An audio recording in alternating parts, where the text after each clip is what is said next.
সুধী দর্শক বন্ধু, আপনারা দেখছেন একে নিউজ বাংলা। আর এই মুহূর্তে উপস্থিত রয়েছি কলকাতা হাইকোর্ট। 21শে জুলাই তুমি কার? 1993 সালে পুলিশের গুলিতে কংগ্রেসের বেশ কয়েকজন কর্মী শহীদ হয়েছিল। সেই 21শে জুলাই মমতা ব্যানার্জি 1998 সালে তৃণমূল কংগ্রেস করার পরে কার্যত হাইজ্যাক করে নেয় মমতা ব্যানার্জি, এবং ধর্মতলায় সভা করে, নাচা গানা বহুত কিছু হয়। আর মমতা ব্যানার্জি সরকার চলে যাওয়ার পরে মমতা ব্যানার্জির দল তো টুকরো টুকরো হয়ে গিয়েছে। আর বর্তমানে এই 21শে জুলাই পালন হবে 4 জায়গায়। কারা করবে? কালীঘাট তৃণমূল অর্থাৎ মমতা বন্দ্যোপাধ্যায়, ঋতব্রত তৃণমূল অর্থাৎ বালিশচাটা তৃণমূল। আরেকদিকে আমরা দেখতে পাচ্ছি যে কংগ্রেস, যাদের সত্যিকারের কর্মী খুন হয়েছিল, তারাও করবে শহীদ দিবস। আর বিজেপি থেকে যারা পিএসসি গিয়েছে যে সংসদগুলো, সেই সংসদরাও করবে এই 21শে জুলাই। এই প্রসঙ্গে আমরা আলোচনা করব। আমাদের সঙ্গে রয়েছেন কলকাতা হাইকোর্টের বিশিষ্ট আইনজীবী এবং মুসলিম রাষ্ট্রীয় মঞ্চের নেতা আলী আফজাল চাঁদ মহাশয়। দেখুন, 21শে জুলাই বাংলার মানুষের কাছে এবং বিশেষ করে কলকাতাবাসীর কাছে একটি স্মরণীয় দিন এবং একটা কালো দিন। কারণ এই 21শে জুলাই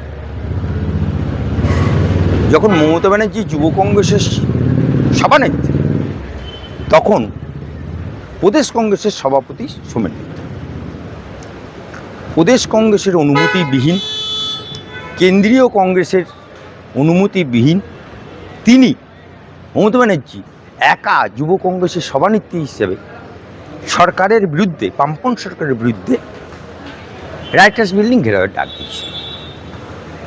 এবং সেদিনকে ঘেরাওয়ে ডাকে 13টা যুবকের প্রাণ যায়, তার মধ্যে একটি মুসলমান। সেদিনকে বামপন্থী সরকারের উপর পুলিশের যে অর্ডার ছিল, সেই অর্ডারে মমতা ব্যানার্জিকেও এনকাউন্টার করার অর্ডার ছিল। যদি সেই 21শে জুলাই মমতা ব্যানার্জি 13 জনের সাথে যদি উনিও শহীদ হতেন, তাহলে আজকে 14টা হতো। কিন্তু সেদিনকে যে ছেলেটিকে অর্ডার দেওয়া হয়েছিল মমতা ব্যানার্জিকে এনকাউন্টার করা, তার নাম ছিল সিরাজুল মণ্ডল। তিনি ছিলেন মুসলমান। তিনি মমতা ব্যানার্জিকে এনকাউন্টার না করে বন্দুকটা নামিয়ে দিয়েছিলেন। এই অপরাধে তাকে ওই দিন রাতেই বামপন্থী সরকার সাসপেন্ড করে দিল, বহিষ্কার করে দিল, পুলিশের নকরি থেকে তাড়িয়ে দিল। বামপন্থী সরকার বিদায় নিল। কিন্তু ওই সিরাজুল মণ্ডল সরকার আসার পর বুককে অত্যন্ত আশা নিয়ে, অত্যন্ত উদ্গ্রীব হয়ে মমতার কাছে একবার না, দুবার না, তিনবার না, 12 থেকে 14 বার গেছে যে মমতা ব্যানার্জির জীবন বাঁচিয়েছে আমি, মমতা ব্যানার্জির জন্য চাকরি গেছে আমার, তার সরকার আমার, সেই সরকার, মমতা ব্যানার্জি মুখ্যমন্ত্রী, আমার চাকরিটা এবার ফিরিয়ে দেবে। কিন্তু মমতা ব্যানার্জি এত বড় গাদ্দার, এত বড় নিমকহারাম, এত বড় বেঈমান যে সিরাজুল মণ্ডলের চাকরিটা ফিরিয়ে দেবে। এই 21শে জুলাইটা হচ্ছে কংগ্রেসের 21শে জুলাই। মমতা ব্যানার্জির একটা স্বভাব ছিল, সবেতেই স্টিকার মেরে দাও। প্রধানমন্ত্রী আবাস যোজনা স্টিকার মেরে দাও, প্রধানমন্ত্রী সড়ক যোজনা স্টিকার মেরে দাও। সেরকম 21শে জুলাই, কংগ্রেসের 21শে জুলাই স্টিকার মেরে দিল তৃণমূল কংগ্রেসের। এবং সরকারে আসার পর এই 21শে জুলাই হতো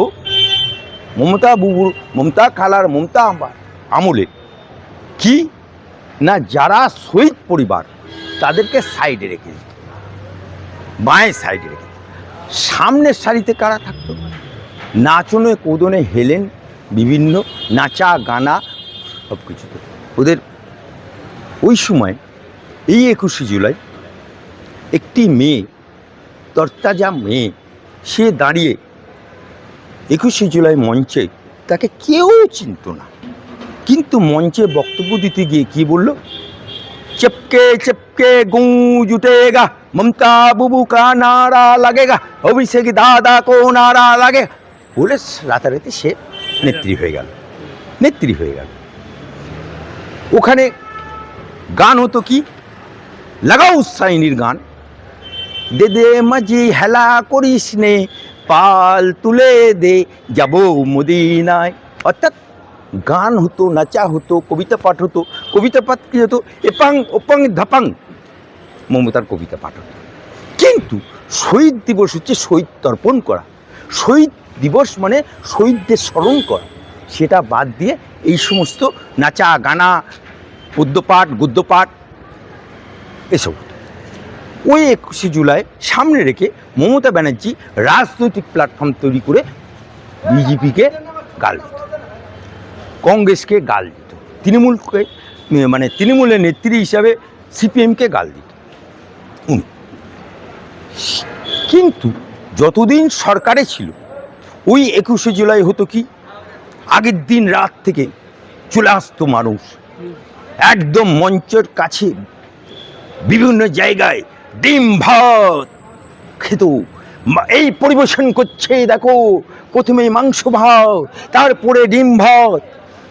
আমরা দেখতে পেতাম কি 21শে জুলাই হচ্ছে, গ্রাম বাংলা থেকে মানুষ উজাড় করে আসছে 500 টাকা রোজ। কি না, কলকাতা দেখনেওয়ালা, কলকাতা দেখবো, ভিক্টোরিয়া দেখবো, বিনা টিকিটে হাওড়া ব্রিজ দেখবো, এই সমস্ত কীর্তিকলাপ আমরা দেখেছি। কিন্তু যখন মমতা বাবু, ममता पा, ममता खाला सरकार इस 26 साले चला गया, हम लोग क्या देख रहे हैं? मधुर हांडी मधु আর নেই, মধু আর নাই। মধু হাঁড়িতে যেমন পিঁপড়ে কাউকে ডাকতে হয় না, এমনি এসে যায় মধু চাটার জন্য। কিন্তু সরকার থেকে চলে যাওয়ার পরে মধু চাটনেওয়ালারা আজকে ভাগ হয়ে গেল। সিমসিম খুলিয়া মমতা বাবু ভাগ হয়ে যা। এখন কি হয়ে গেল? তৃণমূল তিনটে হয়ে গেল। এক, ঋতব্রত বালিশ চাটা তৃণমূল, যাতে মদনাও যোগ করেছে, ও লাইলা কুলু কুলু, ও লাভলি ও যোগদান করেছে। ওখানে অনেক বালিশ চাটা তৃণমূলরা যোগদান করেছে, বিধায়ক 7টার মতো বিধায়ক। আবার লোকসভায় আবার লাগাও সাইনি, সে আবার চলে গেল। ওখানে আবার লোকসভাতে সুদীপ বন্দ্যোপাধ্যায়ের নেতৃত্বে একটা তৈরি হয়ে গেল, দুটো তৃণমূল হয়ে গেল। এখন অভিষেক ব্যানার্জিকে বলতে বাধ্য হচ্ছে, তোমরা ফিরে আসো, মই পদত্যাগ করবো। আবে শালা, জবাই হয়ে গেলে তার কি আর জান ফিরে যায় পায়? তুই তো আগেই সবাইকে তেড়ে দিয়েছিস, সবাই তো তোকে ছেড়ে পেয়ে লেগেছে। এখন তো তুই আর তোর পিসি ছাড়া আর কেউ নেই। তাই তৃণমূলের সবাই এখন 21শে জুলাই তার আগে সিম্বল কার? এখন মমতা বাবু ऐसा ऐसा दुलছে, पिंडुलमे दुलছে। এই সিম্বল মমতা ব্যানার্জির না, এই তৃণমূলের সিম্বল বিজেপির লেবার রুম থেকে বেরিয়েছিল। বিজেপির গর্বে জন্ম এই ঘাসের উপরে জোড়া ফুল। এই সিম্বল ছিল মুকুল রায়ের নামে, যিনি প্রয়াত হয়েছে। তাহলে সিম্বল মমতা ব্যানার্জির না। একটি ছেলে অজিত পাঁজা যাকে দিয়ে সিম্বল আঁকিয়েছিল এবং বাজপেয়ীজির কাছে নিয়ে গিয়েছিল, সেই ছেলেটি বলছে আমার তৈরি সিম্বল মমতা চুরি করেছে। হ্যাঁ, মমতা ব্যানার্জি সিম্বল চুরি করেছিল। ঠিক একই কায়দায় মমতা ব্যানার্জি 21শে জুলাইও চুরি করেছে।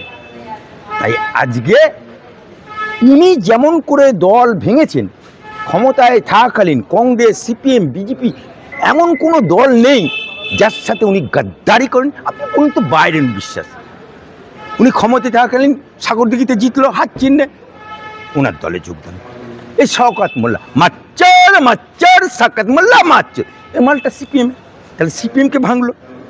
রেজ্জাক মোল্লা সিপিএম, তাকে ভাঙলো। সন্দেশখালিতে শাহজাহান সিপিএম করতো, তাকে ভেঙে নিয়েছিল। অর্থাৎ মুসলমান ভাষায় বলছে, अगर तुम गुनाह करेगा, अगर तुम पाप करेगा, अगर तुम बद काम करेगा तो इस दुनिया में सजा भुगतना होगा, बाद में मरने का बाद खुदा तेरा सजा देगा। তা মমতা ব্যানার্জি এখন জিন্দা লাশ হয়ে গেছে, অভিষেক ব্যানার্জি এখন জিন্দা লাশ হয়ে গেছে। তাই ওরা এখন বাধ্য হয়ে আমার হাইকোর্ট থেকে পারমিশন নিয়েছে বিড়লা প্ল্যানেটোরিয়ামে 3000 লোকের একটা সভা করবে। আর এদিকে রীতিমতো তৃণমূলকে পুলিশ কমিশনার পাস দিয়ে দিয়েছে যে তুমি 21শে জুলাই যেখানে হতো তৃণমূল করতো সেখানে সভা করবে। ওদিকে কংগ্রেস, যাদের আসলি শহীদ দিবস, কংগ্রেসের আসলি শহীদ দিবস, সেই কংগ্রেস শহীদ মিনারে ডাকছে। इंतजार करूं रात पुआले, किसका शहीद दिवस, कैसा आदमी होता है, किसका बाजू में दम है, वो हम देख लेगा।